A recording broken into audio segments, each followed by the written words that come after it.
ഇന്ന് ഞാൻ പറയാൻ പോകുന്നത് കരിമ്പ ഷമീറിനെ കുറിച്ചാണ് കേട്ടോ.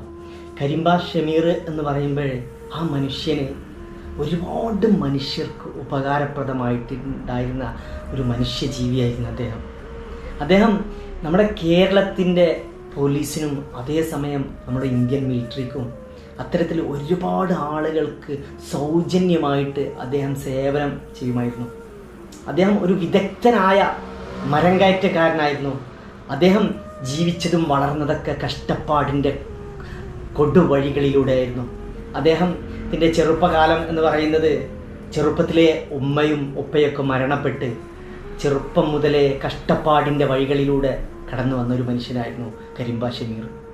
ഇന്ന് അദ്ദേഹം അത്രയും നമ്മുടെ ഓരോ മനുഷ്യജീവിക്കും ഒരു വലിയ ഉദാഹരണമായിരുന്നു കരിമ്പ ഷമീർ. ഇന്ന് അദ്ദേഹം നമ്മുടെ ലോകത്തോട് വിട പറഞ്ഞു. പക്ഷേ അദ്ദേഹത്തിൻ്റെ മരണം എന്ത് സംഭവിച്ചു എന്ന് ആർക്കും അറിയില്ലായിരുന്നു. പക്ഷേ ആ ഒരു മരണം എന്താണ് എന്ന് സംഭവിച്ചതെന്ന് വളരെ വ്യക്തമായിട്ട് നമ്മോട് ഹരീഷ് താലിയുടെ ഒരു വീഡിയോയിലൂടെ ഞാൻ കണ്ടപ്പോഴാണ് അതിനെക്കുറിച്ച് കൂടുതൽ അറിയാൻ കഴിഞ്ഞത്.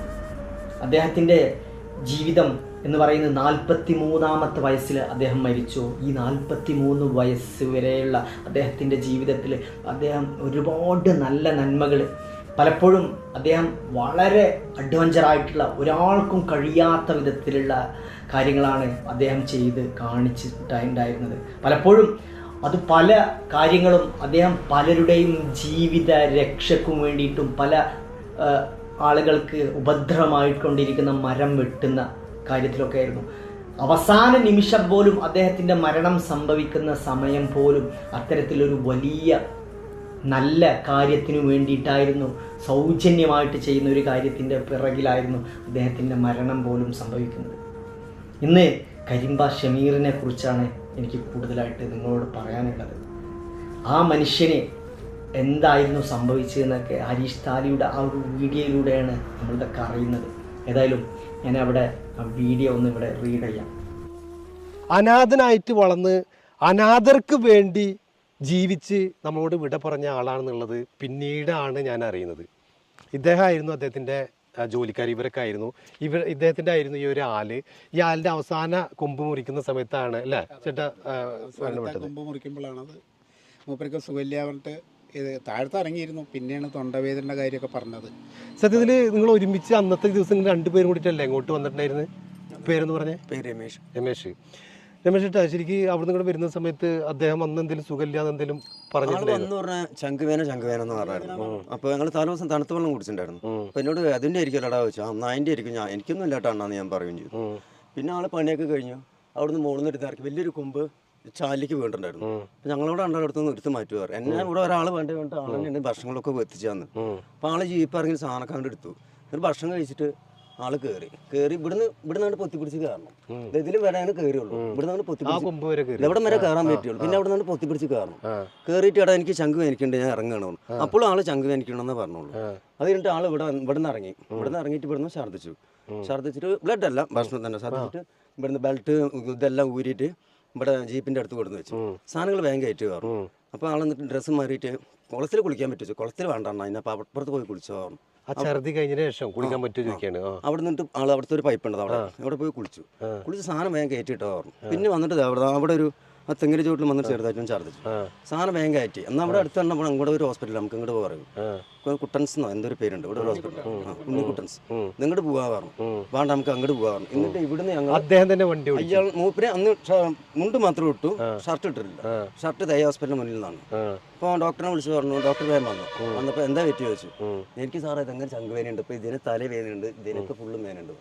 പിന്നെ അവിടുത്തെ ആ ചേച്ചിയുടെ അടുത്ത് പിന്നെ നേഴ്സിൻ്റെ അടുത്ത് പേര് പറഞ്ഞു, അഡ്രസ്സ് പറഞ്ഞു, പിന്നെ ഇത് പറഞ്ഞു, പിന്നെ വയസ്സ് 43 വയസ്സ് പറഞ്ഞു. ഫോൺ നമ്പർ പറഞ്ഞു കൊടുക്കാം. ഞാൻ ഫോൺ നമ്പർ പറഞ്ഞപ്പോഴേക്കും ആളുകൾ ശ്വാസം കണ്ട് വലിച്ച് കണ്ണുകണ്ട് തുറിച്ചു ഇങ്ങനെ ചെറിയൊക്കെ ഇങ്ങനെ ഉണ്ടായി. അപ്പോൾ പിന്നെ അവിടുന്ന് ഇതായി. പിന്നെ അപ്പോഴേക്കും ഞങ്ങളുടെ ഒരു മലയാളിയുണ്ട്, സന്തോഷേട്ടൻ പറയും, അവർ തൊട്ടടുത്തുണ്ട് പിന്നെ മാപ്പിള സ്കൂളിൽ. അവിടുന്ന് വിളിച്ച് പറഞ്ഞു, സന്തോഷേട്ടൻ ഒന്ന് വേഗം വരികയാണ്, എന്നെ തീരെ വയ്യ പറഞ്ഞു. നിങ്ങൾ എവിടെ വെച്ചു? ഞങ്ങൾ ഇന്നലെ വീട്ടിലെടുത്താണ് പറഞ്ഞു. ആൾ വേഗം വന്നു. അപ്പോഴേക്കും കൂട്ടുകാരൻ സുരേഷ് ഇവൻ വന്നു. പിന്നെ അവിടുത്തെ യൂസ് പല്ലാണ് പറഞ്ഞു, ഞങ്ങളുടെ അവിടുത്തെ ഉള്ള തന്നെ കരിമ്പലുള്ള തന്നെ അണ്ണൻ്റെ കൂട്ടുകാരൻ തന്നെ. ഞങ്ങൾ മൂന്നാം കൂടി നേരെ ആ മണീനെ വിളിച്ചു. അണ്ണൻ്റെ കൂട്ടുകാരാണ് ആംബുലൻസ് മണി. നേരെ എന്നിട്ട് ഞങ്ങൾ ഒലവക്കോട് ഒരു ഹോസ്പിറ്റലിൽ കൊണ്ടുപോയി. അവിടെ എത്തുമ്പോഴത്തേനും ആളിതായിരുന്നു. ഇതാണ് സംഭവം. അന്നൊരു കരിമ്പ ഷമീറിൻ്റെ കൂടെ ജോലി ചെയ്യുന്ന ജോലിക്കാരാണ് ഇത് പറയുന്നത്.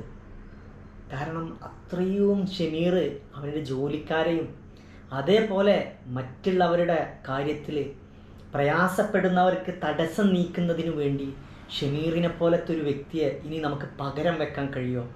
വളരെയധികം സംശയമാണ്. അത്രയും നല്ലൊരു മനുഷ്യനായിരുന്നു ഷമീർ. ഷമീർ ഈ ലോകത്തിന് നൽകിയത് വലിയൊരു മാതൃകയായിരുന്നു.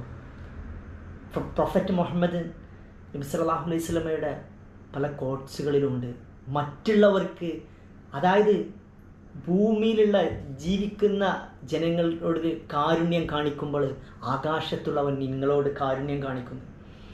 അതേപോലെ അതേ ഒരു മനുഷ്യനെ ഒരുപാട് മനുഷ്യരോട് കാരുണ്യം കാണിക്കുന്നവരായിരുന്നു.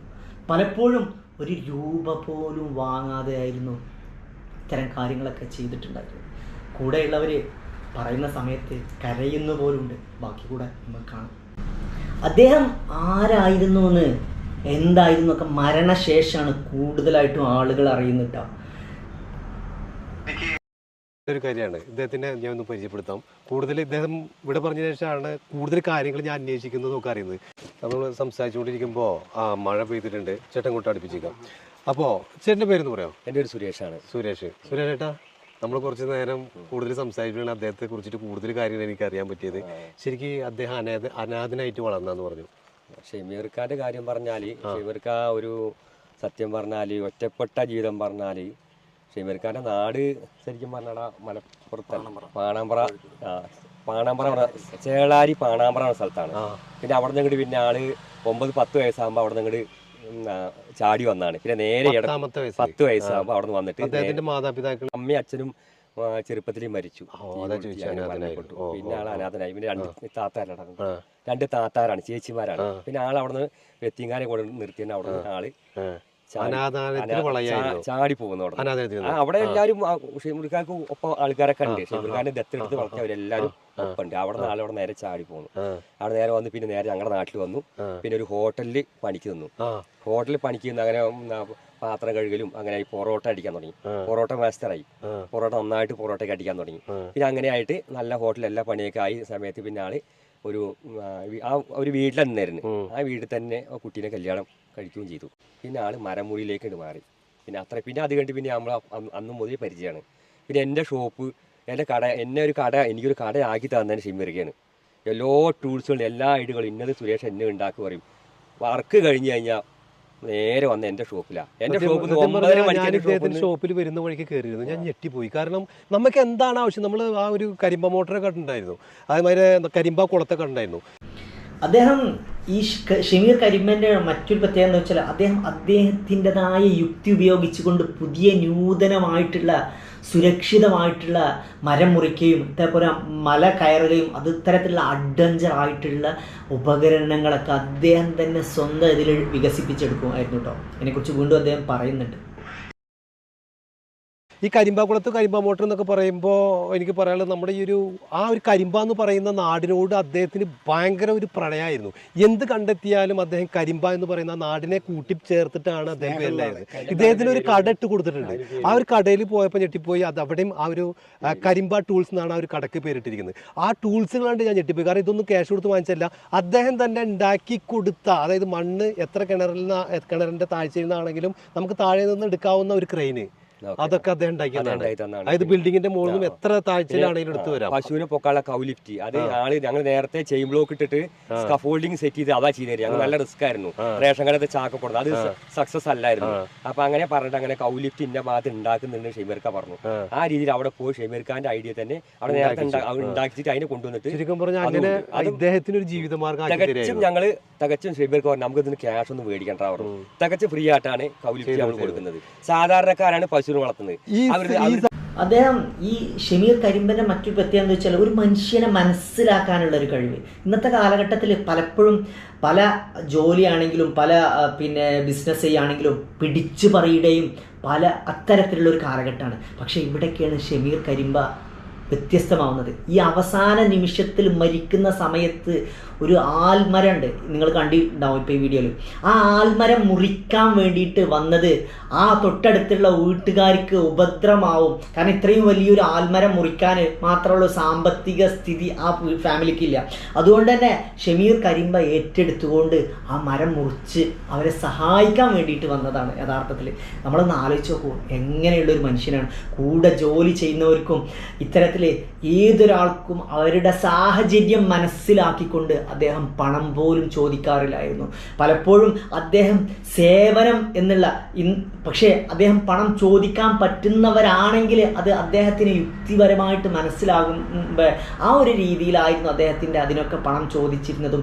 പലപ്പോഴും അദ്ദേഹം ചെയ്യുന്ന ഒരു തൊഴിലിനെ ഏറ്റവും നല്ലൊരു സേവനമായിട്ടും ഏറ്റവും നല്ലൊരു മനുഷ്യന് ഉപകാരപ്രദമായിട്ടും കണ്ടിട്ടുണ്ടായിരുന്ന ഒരു മനുഷ്യനായിരുന്നു. കൂടെ ഉണ്ടായിരുന്ന ആള് ബാക്കിയും കൂടെ പറയുന്നത് സൗജന്യമായിട്ടാണ് ചെയ്തു കൊടുക്കുന്നതെന്ന് പറഞ്ഞപ്പോൾ പറയാണ് ഒരുപാട് ആളുകൾ ഇദ്ദേഹം വിട പറഞ്ഞതിന് ശേഷം എനിക്ക് വിളിച്ചുകൊണ്ടിരിക്കുകയാണ്. എൻ്റെ വീട്ടിൽ ഓരോ കാര്യങ്ങൾ ചെയ്തു, അതിനൊന്നും അദ്ദേഹം, അതായത് അദ്ദേഹത്തിന് അറിയാം ഇവിടുന്ന് ക്യാഷ് മേടിക്കണം, ഇവിടുന്ന് ക്യാഷ് മേടിക്കണമെന്ന്. ഒരുപാട് ആളുകൾക്ക് അദ്ദേഹം സൗജന്യമായിട്ടാണ് ഇതൊക്കെ ചെയ്തു കൊടുത്തിരുന്നത് എന്ന് പറയുമ്പോൾ നമ്മൾ കഴിഞ്ഞ പ്രാവശ്യം ഒരു വീഡിയോയിൽ ഒരു തെങ്ങ് മുറിക്കുന്ന ഒരു വീഡിയോ നമ്മൾ ചെയ്തിട്ടുണ്ടായിരുന്നു. അതൊക്കെ സൗജന്യമായിട്ടാണ് അദ്ദേഹം ചെയ്തു കൊടുത്തതെന്ന് പറയുമ്പോൾ സത്യം പറഞ്ഞാൽ അതായത് ഹരീഷ് താൽ ഇതിന് മുന്നേയും ഇവരെ കുറിച്ചൊരു വീഡിയോ ചെയ്തിട്ടുണ്ടായിരുന്നു.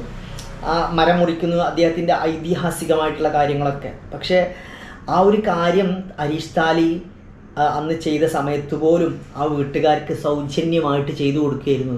കാരണം ഇന്നത്തെ കാലഘട്ടത്തിൽ ഇത്തരം ഒരു മനുഷ്യനൊക്കെ കാണാൻ വളരെ അപൂർവങ്ങളിൽ അപൂർവമാണ്. പക്ഷേ ഇതൊന്നുമല്ല കേട്ടോ നമ്മളെ വിഷയത്തിൽ നമുക്ക് ഏറ്റവും നമ്മളെ വിഷമിപ്പിച്ചത് ആ ഒരു കാര്യം ഞാൻ ഇതിൻ്റെ അവസാനത്തിൽ പറയും. ഇങ്ങനെ ഒരു അനാഥനായി വളർന്ന അനാഥർക്കായിട്ട് ജീവിക്കുകയായിരുന്നു എന്നുള്ള അപ്പോഴാണ് നമുക്ക് ബോധ്യപ്പെടുന്നത്. അദ്ദേഹത്തിന് എത്ര മക്കളാണ് ശരിക്കും? 4 മക്കളെന്ന് പറഞ്ഞു. 2 പെൺകുട്ടി 2 ആൺകുട്ടി. 2 പെൺകുട്ടി. ഏറ്റവും ചെറിയ കുട്ടിക്ക് ഇപ്പോൾ 3 വയസ്സ് അല്ലേ? 3 വയസ്സായി. ഇദ്ദേഹം പറഞ്ഞപ്പോഴാണ് ഞാൻ അറിയുന്നത് അദ്ദേഹത്തിൻ്റെ മോളുടെ ബർത്ത്ഡേ കഴിഞ്ഞതിൻ്റെ പിറ്റേ ദിവസമാണ് അദ്ദേഹം മരണപ്പെടുന്നത്. നമ്മളോട് വിട പറയുന്ന ആ ഒരു ദിവസം അദ്ദേഹത്തിൻ്റെ 30 ആയിരുന്നു.